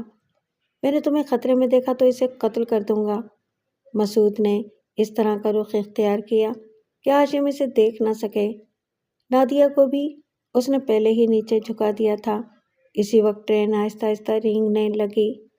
مسعود نے ایک بار پھر ہاشم کو دیکھا اور ایک دم اسے احساس ہوا کہ ہاشم نے انہیں دیکھا نہیں ہے۔ بس یہ اندازہ ہوا تھا کہ وہ اسی طرف آ رہا ہے، لیکن وہ قریب پہنچ کر دوسرے ڈبوں میں نگاہیں دوڑانے لگا تھا۔ مسعود کے منہ سے نکلا تھا، خدا کا شکر ہے۔ نادیہ گہری گہری سانسیں لینے لگی۔ اب وہ سیدھی ہو گئی تھی۔ آہستہ آہستہ ٹرین رفتار پکڑنے لگی اور پھر وہ خاصی تیز ہو گئی۔ ایک بات کہوں؟ نادیہ بولی۔ ہاں بولو۔ یقیناً وہ ریلوے اسٹیشن بلا وجہ نہیں آیا ہوگا، اسے کوئی نہ کوئی سنگن ضرور ملی ہوگی۔ امکانات ہیں اس بات کے، کہیں وہ کسی اور ڈبے میں نہ چڑھ گیا ہو، اس خیال کے تحت کہ ہم اسی ٹرین سے سفر کر رہے ہیں۔ بعد میں وہ ہمیں تلاش کرنے کی کوشش کرے کیونکہ ٹرین چل پڑی ہے۔ نادیہ، اگر ایسی بات ہے بھی تو تم اس کا تو پریشان کیوں ہو؟ اسی وقت مسعود کو اپنے موبائل فون پر اشارہ موصول ہوا اور اس نے نمبر دیکھ کر جلدی سے موبائل فون آن کر دیا۔ مسعود؟ ادھر سے پوچھا گیا۔ جی وکیل صاحب، میں بول رہا ہوں۔ ہاشم ہمارا تعاقب کرتا رہا ہے، یہ تو مجھے معلوم نہیں کہ اس نے تمہیں دیکھا یا نہیں، لیکن مجھے اس بات کا شبہ ہے کہ وہ میرا تعاقب کرتا ہوا ریلوے اسٹیشن پہنچا ہے۔ لازمی بات ہے کہ ان لوگوں کو مجھ پر شبہ ہوگا۔ یوسف حمید صاحب میری طرف سے کافی بددل ہیں اور یہ بات ان کے علم میں ہے کہ میری وجہ سے انہیں ناکامی کا سامنا کرنا پڑا ہے، اور نادیہ اور تم ان کے ہاتھ سے نکل گئے ہو۔ بس مجھے یہ کہنا ہے کہ ذرا احتیاط رکھنا، اس نے لازمی طور پر مجھے ٹریس کیا ہے۔ کیا وہ اس ٹرین میں چڑھ گیا ہے؟ نہیں، اس کے ساتھ 3 افراد تھے، وہ ناکام ہو کر واپس چلا گیا ہے۔ ٹرین روانہ ہونے کے بعد وہ اپنے آدمیوں کے ساتھ ریلوے اسٹیشن کے ایک ایک چپے کو تلاش کرتا پھرا ہے۔ غالباً اسے میری تلاش ہوگی۔ بس مجھے تم سے یہ کہنا ہے کہ احتیاط رکھنا۔ وہاں پہنچ جاؤ تو فیروز سے مجھے فون کرانا اور اسے یہی کہنا ہے کہ مجھ سے بس اتنا کہے کہ مہمان آ گئے ہیں۔ کیا سمجھے؟ ٹھیک ہے جناب، اب تو آپ کا شکریہ بھی نہیں ادا کر سکتا، ایک شرم سی محسوس ہوتی ہے۔ خدا حافظ، خدا تم دونوں کو سکون کی زندگی عطا کرے، وکیل صاحب نے پرخلوص لہجے میں کہا۔ ہاشم کے چہرے پر پھٹکار برس رہی تھی۔ گھر میں داخل ہوا تو اتفاق سے سب سے پہلے یوسف حمید سے ملاقات ہوئی۔ یوسف حمید نے غور سے اس کے چہرے کو دیکھا اور ان کے چہرے پر نفرت کے آثار پھیل گئے۔ میں کسی کو کبھی رازدار نہیں بناتا، زندگی میں اپنے مسائل سے خود ہی نمٹتا چلا آیا ہوں۔ مجھے ایسے نکمے لوگوں سے سخت نفرت ہے جو کسی کام میں ناکام ہو کر منہ بنا کر سامنے آ جاتے ہیں، حالانکہ انہیں زندگی کی آخری سانس تک جد و جہد کرنی چاہیے۔ میں زندگی کی آخری سانس تک جد و جہد کروں گا ماموں جان۔ آپ نے آج تک مجھ پر غور ہی نہیں کیا۔ جتنا چاہتا ہوں میں آپ کو، شمائل کو اور نادیہ کو، آپ کبھی اس چاہت تک پہنچ ہی نہیں سکتے کیونکہ آپ کو فرصت ہی نہیں ہے۔ کہانیاں سناؤ گے مجھے یا کچھ بتاؤ گے بھی؟ تم نے تو بڑے اعتماد سے مجھ سے کہا تھا کہ ماموں جان آپ مجھے اجازت دیجیے، میں اس جھگڑے کو ہمیشہ ہمیشہ کے لیے ختم کر دوں، قتل کر دوں مسعود کو۔ کر دیا؟ میں اسی لیے کبھی کسی پر بھروسہ نہیں کرتا۔ آپ مجھ پر بھروسہ کیجیے ماموں جان، اس کے علاوہ اور کیا کہہ سکتا ہوں؟ کسی کام میں دیر بے شک ہو جاتی ہے لیکن بہرحال وہ پایہ تکمیل تک پہنچ ہی جاتا ہے۔ عدالت سے اس فلیٹ تک میں نے ان کا پیچھا کیا تھا، آپ کی اجازت کے بغیر وہاں سے معلومات حاصل کیں۔ مسعود نے اپنا پرانا گھر چھوڑ کر اسی فلیٹ میں رہائش اختیار کی تھی، وہ وہاں رہ رہا تھا اور آخرکار انہوں نے وہ فلیٹ چھوڑ دیا۔ میں نے دل میں سوچا کہ وہ وکیل ان کا بہترین مددگار ہے، وہی ان کی مدد کر رہا ہوگا۔ چنانچہ میں نے ان کی تلاش میں ناکام ہو کر وکیل کا تعاقب کیا اور وکیل کو میں نے ریلوے اسٹیشن تک جاتے ہوئے دیکھا۔ مجھے اب بھی شبہ ہے ماموں جان کہ وکیل نے انہیں شہر سے بحفاظت نکال دیا ہے اور اب ایک ہی ترکیب رہ جاتی ہے میرے پاس۔ کیا؟ میں اس وکیل کو اغوا کرا لوں، میرے پاس آدمی موجود ہیں، اسے کسی ایسی جگہ لے جاؤں گا جہاں اس کے ہاتھ پاؤں توڑے جا سکیں، میں اس سے تمام معلومات حاصل کر لوں گا، آپ بے فکر رہیں۔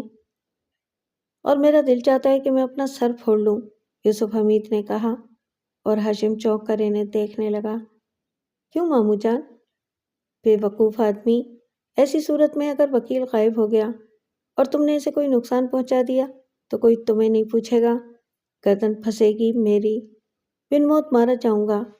دیکھو ہاشم، میں تم سے ایک بات صاف کہہ دیتا ہوں، نادیہ چلی گئی، وہ زندہ ہے، اگر وہ خوش ہے تو میں یہ نہیں کہتا کہ وہ جہاں بھی ہے خوش رہے۔ میں ایک منتقم مزاج انسان ہوں، مجھے جو نقصان پہنچا ہے اس کی تلافی میں ضرور کروں گا۔ میں نادیہ کے لیے مرا نہیں جا رہا، بس اتنا جان لو، میں اسے اور مسعود کو نقصان پہنچا کر اپنی انا کی تسکین کرنا چاہتا ہوں۔ اس کا ذریعہ صرف اور صرف میں بنوں گا۔ میں ایک اور درخواست کر رہا ہوں آپ سے، میری بات سنو، وکیل وغیرہ پر ہاتھ ڈالنے کی کوشش مت کرنا۔ جو کچھ کروں گا آپ کی مرضی سے ہی کروں گا، اپنی مرضی سے کچھ بھی نہیں کروں گا۔ ہاں، ایسا ہی ہونا چاہیے۔ دوسری بات کیا کہہ رہے تھے تم؟ ماموں جان، ایک شبہ ہے مجھے، میں انتہائی معذرت کے ساتھ آپ سے یہ کہنا چاہتا ہوں کہ آخر ان لوگوں نے فلیٹ کیوں چھوڑ دیا ایک دم سے؟ وہ میرے چنگل میں آتے آتے کیسے نکل گئے؟ مطلب یہ کہ شمائل، میرا خیال ہے اور بلکہ ظاہر ہے دونوں بہنیں ہیں۔ شمائل ساری حقیقتوں سے آگاہ ہے، اگر آپ اجازت دیں تو میں اس کا موبائل فون چرا لوں یا اس سے چھین لوں، کوئی ایسا عمل کروں میں جس سے شمائل کا موبائل میرے ہاتھ آ جائے۔ یقینی طور پر اس کے موبائل میں نادیہ کا نمبر ہوگا، اس نمبر سے میں نادیہ کو ٹریس کر لوں گا، بلکہ شمائل کا موبائل اپنے قبضے میں کرنے کے بعد میں کسی لڑکی سے اسے فون کراؤں گا تاکہ یہ بات کنفرم ہو جائے کہ وہ فون نادیہ کے پاس ہی ہے۔ ہو سکا تو وکیل کا لہجہ اختیار کر کے بھی میں اس سے بات کروں گا۔ ماموں جان، ہاشم کو اس قدر ناکارہ نہ سمجھیں، میں نے جو وعدہ کیا ہے آپ سے اس کی تکمیل میری زندگی کے مانند ہے۔ جاؤ دیکھو، میں صرف ایک بات جانتا ہوں، مسعود اور نادیہ کو ایک لمحے کا سکون نہیں ملنا چاہیے، اور اگر انہیں زندگی سے بھی محروم کرنا پڑے تو کر دو۔ میں نادیہ کے لیے بھی یہی کہتا ہوں، جو چیز میرے لیے کارآمد نہیں پھر مجھے اس کی ضرورت نہیں ہوتی۔ میں سمجھتا ہوں ماموں جان۔ ٹھیک ہے جاؤ، یوسف حمید نے کہا اور ہاشم باہر نکل آیا، لیکن دونوں ہی بے وقوف تھے۔ اگر انہیں شمائل پر شبہ تھا تو اتنی آزادی سے ہاشم کو یہ بات یوسف حمید سے کہنی نہیں چاہیے تھی، کیونکہ اس وقت بھی شمائل اپنی اسی مخصوص جگہ موجود ان دونوں کی باتیں سن رہی تھی۔ اس کے بعد اسے جو کرنا تھا اس نے وہی کیا۔ سب سے پہلے اس نے نادیہ اور مسعود کے نمبر اپنے موبائل سے ڈیلیٹ کر دیے۔ یہ دونوں نمبر اسے زبانی یاد تھے، اور پھر نفرت بھری آواز میں بولی، دیکھوں گی میں تم دونوں کو، وہ میری بہن ہے اور میری بہن کو نقصان پہنچانا اتنا آسان نہیں ہوگا۔ بے شک شمائل کے مسئلے میں ہاشم دھوکہ کھا گیا تھا، لیکن خود اس نے ایک بڑا کام کر لیا تھا۔ اس وقت یوسف حمید سے اس کی جو باتیں ہوئی تھیں وہ اس کی جیب میں رکھے ہوئے ایک چھوٹے سے لیکن انتہائی حساس اور طاقتور ٹیپ ریکارڈر پر ریکارڈ ہو چکی تھیں۔ اپنے کمرے میں جا کر اس نے دروازہ بند کیا اور ٹیپ ریکارڈر کو جیب سے نکال لیا، اور پھر اس کی اور ہاشم صاحب کی باتیں فضا میں نشر ہونے لگیں۔ ہاشم کے ہونٹوں پر ایک شیطانی مسکراہٹ پھیل گئی۔ اس نے آہستہ سے کہا، مامو جان، کاش آپ مجھے بیٹا سمجھ لیتے، لیکن دنیا ہے ہی ٹہڑی، میں کیا کر سکتا ہوں۔ سارا سفر خوف کے عالم میں کٹا تھا، حالانکہ فراز صدیقی نے یہ اطمینان دلایا تھا کہ ہاشم انہیں دیکھ نہیں سکا ہے، لیکن اس کے باوجود وہ خوفزدہ رہی تھی۔ مسعود اسے بار بار یہ احساس دلاتا رہا تھا کہ وہ اس قدر پریشان نہ ہو۔ ہاشم کوئی بھوت تو نہیں ہے جو دور رہ کر انہیں نقصان پہنچائے گا۔ اگر وہ کوئی ایسی کوشش کرے گا تو مسعود کے بھی ہاتھ پاؤں ہیں۔ بہرحال وہ مطلوبہ جگہ پہنچ گئے تھے۔ فراز صدیقی واقعی ان کے لیے فرشتہ ثابت ہوئے تھے۔ انہوں نے جو کچھ کہا تھا وہ کر دکھایا تھا۔ فیروز نامی شخص نے ان کا استقبال کیا۔ وہ ایک تیز ترار آدمی معلوم ہوتا تھا، اچھی خاصی حیثیت کا مالک تھا۔ انہیں اپنے گھر لے گیا، 4-5 دن تک ان کی اچھی خاصی خاطر مدارات کی اور انہیں دلاسے دیتا رہا۔ پھر اس نے کہا، مسعود صاحب، میں نے ایک فرم میں آپ کے لیے ملازمت کا بندوبست کر دیا ہے۔ یہ فرم میرے سسر کی ہے، آپ وہاں کلرک کی حیثیت سے کام کریں گے۔ اور ایک بات آپ سے کہہ دوں، اگر کہیں آپ کو کوئی اچھی نوکری ملے تو سب سے پہلے کوشش یہی کریں۔ اس کے علاوہ یہاں ایک علاقہ ہے جہاں گورنمنٹ کے کوارٹرز ہیں۔ بعض لوگ جو ان کوارٹروں میں رہنا پسند نہیں کرتے وہ یہ کوارٹر کرائے پر اٹھا دیا کرتے ہیں۔ ایسا ایک کوارٹر میرے علم میں ہے، آپ ایک نگاہ ڈال لیجئے۔ میرے خیال میں وہ رہائش گاہ آپ کو بری نہیں لگے گی۔ اگر آپ اس سے بہتر جگہ افورڈ کر سکتے ہیں تو اس کوارٹر کو چھوڑ دیں۔ فیروز صاحب، حقیقت یہ ہے کہ آپ ہمارے لیے فرشتہ ثابت ہوئے ہیں۔ اللہ تعالیٰ آپ کو خوش رکھے۔ پھر وہ نوکری بھی اسے مل گئی اور کوارٹر بھی حاصل ہو گیا۔ اندھا کیا چاہے 2 آنکھیں۔ زندگی کا آغاز ہو گیا۔ تھوڑی تھوڑی ضرورت کی چیزیں اکٹھی کر لی گئیں اور پھر خوشیوں کا طوفان آ گیا۔ ظاہر ہے 2 دل یکجا ہو گئے تھے۔ کچھ کھونا اور کچھ پانا تو پڑتا ہی ہے، چنانچہ زندگی گزرنے لگی۔ نادیہ کو کبھی کبھی گھر یاد آتا تھا۔ تقریباً 1 یا 1.5 مہینے تک تو شمائل سے بھی رابطہ نہیں قائم ہو سکا۔ شمائل محتاط تھی۔ پھر اس نے ایک دن کسی نئے نمبر سے نادیہ کو فون کیا، اور نادیہ کو جب اس بات کا اطمینان ہو گیا کہ وہ شمائل ہے تو اس نے بے صبری سے گھر کے حالات پوچھے۔ ظاہر ہے نادیہ، حالات اچھے تو نہیں ہو سکتے۔ میں تمہیں ایک بات خاص طور سے آگاہ کرنا چاہتی ہوں، وہ یہ کہ ہاشم مسلسل تمہاری تلاش میں سرگرداں ہیں۔ وہ تو خدا کا شکر ہے کہ میرے پاس فراز صدیقی صاحب کا فون نمبر نکل آیا اور میں نے انہیں ساری تفصیل بتا دی۔ اصل میں ہاشم نے اپنا ٹارگٹ فراز صدیقی کو ہی بنا رکھا تھا اور اب بھی وہ ان کے پیچھے لگا ہوا ہے۔ اس کا خیال ہے کہ فراز صدیقی تمہارے پتے کو اچھی طرح جانتے ہیں۔ ویسے میں نے اسے ڈیڈی سے باتیں کرتے ہوئے سنا ہے۔ اس کا خیال ہے کہ تم لوگ اسی شہر میں کہیں روپوش ہو اور وہ آخر کار ایک نہ ایک دن تم لوگوں کو کھوج کر ڈیڈی کے سامنے پیش کر دے گا۔ اب تم یہ بتاؤ کہ کیسی گزر رہی ہے؟ بہت اچھی۔ میرے لیے دعائیں کرتی رہنا شمائل۔ کاش خدا تمہیں کسی ایسے مرحلے سے دوچار نہ کرے۔ آمین، شمائل نے کہا، اور پھر اس کے بعد شمائل سے رابطے ہوتے رہے۔ شمائل بہت چالاک تھی۔ اس نے اپنے لیے سم الگ کر لی تھی، اور جب وہ نادیہ سے بات کرتی تو وہی نئی سم استعمال کرتی اور گفتگو کے بعد وہ سم موبائل سے نکال لیتی۔ ادھر یوسف حمید بظاہر اس صدمے کو سہ گئے تھے، لیکن اندر ہی اندر بہت زخمی ہو چکے تھے۔ زاہدہ بیگم سے اکثر ان کی بات ہوتی رہتی تھی۔ ایک دن کہنے لگے، باجی بہت بری ہے یہ دنیا، کس طرح یہ معصوم بچے روتے بلکتے پیدا ہوتے ہیں اور ماں باپ ان کے لیے راتیں قربان کر دیتے ہیں، اور اس کے بعد یہ اپنی ذات کی تسکین کے لیے، اپنی انا کے لیے، اپنی معصومیت کے وہ سارے دن بھلا دیتے ہیں جب یہ صرف ماں باپ کے رحم و کرم پر ہوا کرتے ہیں۔ باجی ایسی ہے دنیا، مگر ایک بات اور ہے، یہ دنیا ہم سے ہار نہیں مان سکتی تو ہم کیوں اس دنیا سے ہار مانیں؟ باجی میں بہت محبت کرتا ہوں اپنی بچیوں سے، لیکن نادیہ نے جو کچھ کیا ہے، اس نے میرے اندر ایک ایسی چیز توڑ دی ہے جو کہ جسے میں کوئی نام نہیں دے سکتا۔ میں نے بارہا راتوں کی تنہائیوں میں یہ سوچا ہے کہ بچی تھی میری، چاند سے کھیلنا چاہتی تھی، چاند آسمان سے توڑ کر تو نہیں لایا جا سکتا، وہ کلاش اسے کیا دے سکتا تھا باجی؟ اس طرح کے نوجوانوں کی تعداد بے پناہ ہے جو آسان ذرائع سے مستقبل بنانا چاہتے ہیں۔ بہت سے لوگ ان کا شکار ہو بھی جاتے ہیں۔ باجی اگر اپنے بازوؤں کی کمائی سے کوئی 4 پیسے کما کر دکھائے تو یہ سوچا جا سکتا ہے کہ کم سے کم اس کے اندر کمانے کی حس تو موجود ہے۔ وہ بے حس جو صرف یہ چاہتے ہیں کہ سسرال سے انہیں دولت مل جائے، وہ کبھی اچھے شوہر ثابت نہیں ہوتے۔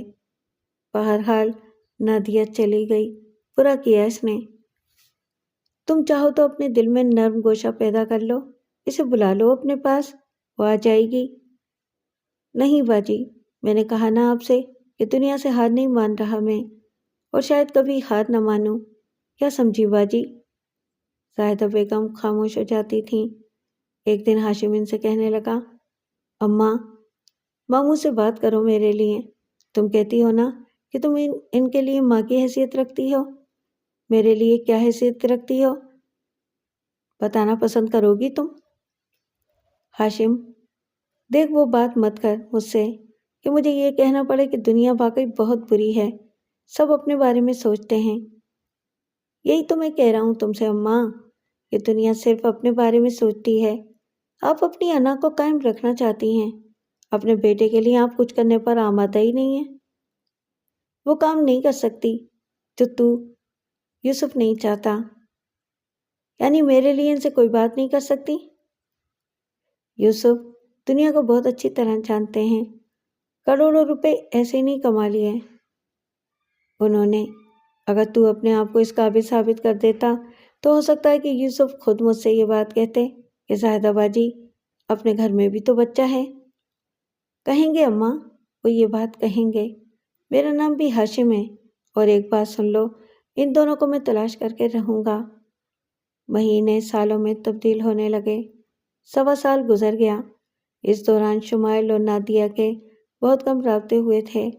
پھر نادیہ نے شمائل کو ایک خوشخبری سنائی، شمائل تو خالہ بن گئی ہے، ہم نے اس کا نام فاخر رکھا ہے۔ شمائل واقعی خوشی سے پاگل ہو گئی تھی۔ کیسا ہے نادیہ تمہارا بیٹا؟ ہائے کتنی بد نصیب ہوں میں کہ اپنے بھانجے کو دیکھ نہیں سکتی۔ نادیہ تو مجھے یہ بات نہ بتاتی تو میں تیرا یہ احسان مانتی، کتنا دل تڑپ رہا ہے میرا فاخر کو دیکھنے کے لیے۔ نادیہ کیسا ہے وہ؟ مسعود بھائی کی شکل پر ہی ہوگا، مسعود بھائی تو بہت پیارے ہیں۔ ہاں انہی کی کاپی ہے، لیکن خیر اللہ مالک ہے، اللہ تعالیٰ ہم دونوں کو کبھی نہ کبھی پھر سے یکجا کر دے گا، آمین۔ اسے بہت پیار کرنا، سمجھ رہی ہے نا تو؟ بہت پیار کرنا، بس اتنا پیار کرنا کہ میری آرزویں پوری ہو جائیں۔ شمائل پھوٹ پھوٹ کر رونے لگی۔ نادیہ بھی ادھر خاموش تھی۔ بہرحال یہ سلسلہ چلتا رہا۔ یوسف صاحب نے ہاشم کو بالکل ہی نکما قرار دے دیا۔ انہوں نے کہا تھا، ہاشم تم اس دنیا میں کچھ نہیں کر سکتے۔ آپ بالکل ٹھیک کہہ رہے ہیں ماموں جان، واقعی میں اس دنیا میں ابھی تک کچھ نہیں کر سکا، لیکن ایک بات کا مجھ سے وعدہ کیجیے، اگر میں نے واقعی دنیا میں کچھ کر دکھایا تو پھر؟ ہاشم خاموش ہو گیا۔ یوسف حمید نے اس کی بات پر غور نہیں کیا تھا۔ ویسے اندر سے وہ کافی کھوکھلے ہو گئے تھے۔ نادیہ بہت یاد آتی تھی اور اکثر وہ اسے یاد کر کے بیمار ہو جاتے تھے۔ اس رات بھی نادیہ انہیں بہت یاد آ رہی تھی۔ اس کی کچھ چیزیں نگاہوں کے سامنے آ گئی تھیں جن کا تعلق اس کے بچپن سے تھا، اور اس احساس نے ان پر شدت کے ساتھ تاثر قائم کیا۔ اور رات کو تقریباً 1:30 بجے ان کی چیخیں سن کر زاہدہ بیگم دوڑ کر ان کے کمرے میں چلی گئیں۔ پسینے میں نہائے ہوئے تھے، دل پر ہاتھ رکھے ہوئے تھے، دل کا دورہ پڑا تھا۔ زاہدہ بیگم نے آسمان سر پر اٹھا لیا اور فوری طور پر تمام تر کارروائیاں کر کے یوسف حمید کو اسپتال پہنچایا گیا اور وہاں انہیں CCU میں منتقل کر دیا گیا۔ ہاشم بھی موجود تھا، شمائل اور زاہدہ بیگم بھی، اور دوسری صبح لاتعداد افراد جمع ہو گئے۔ 72 گھنٹے تک یوسف حمید کی حالت بہت خراب رہی۔ وہ زندگی اور موت کے درمیان لٹکے ہوئے تھے۔ شمائل پر خشید طاری تھی، وہ ہوش و حواس کھو چکی تھی۔ زاہدہ بیگم کی کیفیت بھی مختلف نہیں تھی، بالکل ایک ماں کا صحیح انداز تھا ان کا، اور وہ بیٹھی ہوئی سوچ رہی تھیں کہ کیا یوسف حمید کی کہانی اس طرح ختم ہو جائے گی؟ 72 گھنٹے کے بعد انہیں یہ خبر ملی کہ یوسف حمید کی حالت خطرے سے باہر ہے۔ ادھر ہاشم انتہائی چالاکی سے شمائل پر نگاہ رکھے ہوئے تھا۔ اسے نہ جانے کیوں یہ یقین تھا کہ شمائل کے نادیہ سے رابطے ہیں اور وہ ضرور نادیہ کو ٹیلی فون کرے گی۔ اس وقت اسے پکڑا جا سکتا ہے، لیکن شمائل بھی ہاشم سے بخوبی واقف تھی۔ دونوں بہنیں انتہائی چالاک تھیں۔ نادیہ نے اپنے بارے میں جو انتظامات کیے تھے وہ بڑے ذہانت آمیز تھے، اور اب شمائل بھی بہت محتاط تھی۔ ایک بہترین موقع تلاش کر کے اس نے آخرکار نادیہ کو اس سلسلے میں اطلاع دے ہی دی۔ نادیہ یہ خبر سن کر بالکل بے اختیار ہو گئی اور زار و قطار رونے لگی۔ بمشکل تمام اس نے کہا، نہیں شمائل، جتنا صبر میں نے کر لیا اتنا ہی کافی ہے۔ شمائل، میں آ رہی ہوں، میں ابو کے پاس آ رہی ہوں، میرے ابو اتنے بیمار ہیں، اور میں آ رہی ہوں شمائل۔ نتیجہ کچھ بھی ہو، جو ہوگا دیکھا جائے گا۔ میں ان کے قدموں میں گر جاؤں گی، ان سے معافی مانگوں گی، اور اس پر بھی ان کا دل نرم نہ ہوا تو جو ہوگا دیکھا جائے گا۔ نادیہ، میں کیا کہوں تم سے؟ میرا فرض تھا کہ تمہیں اطلاع دے دوں، سو دیتی، باقی تم جس طرح مناسب سمجھو۔ میں آ رہی ہوں شمائل۔ نادیہ سخت جذباتی ہو گئی تھی۔ اس نے مسعود سے کہا۔ مسعود جو بڑی مردانگی کے ساتھ اب تک سارے حالات سنبھالے ہوئے تھا، مردانہ وار بولا، ہاں نادیہ چلو، کیا ہوگا، کیا کریں گے؟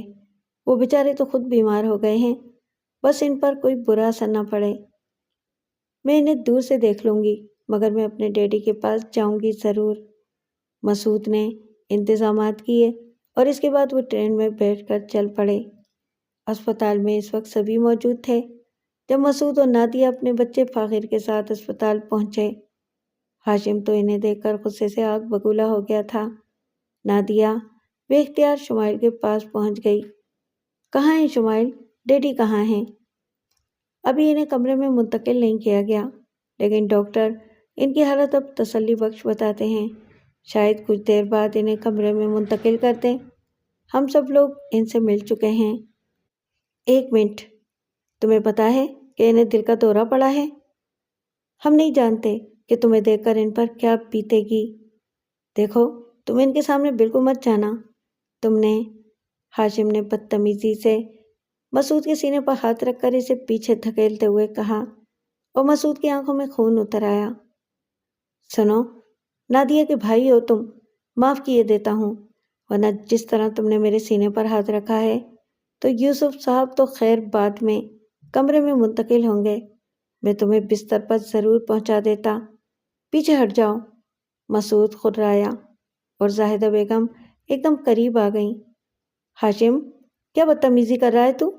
پیچھے ہٹ، ورنہ اتنی زور کا تھپڑ لگاؤں گی کہ یاد رکھے گا زندگی بھر۔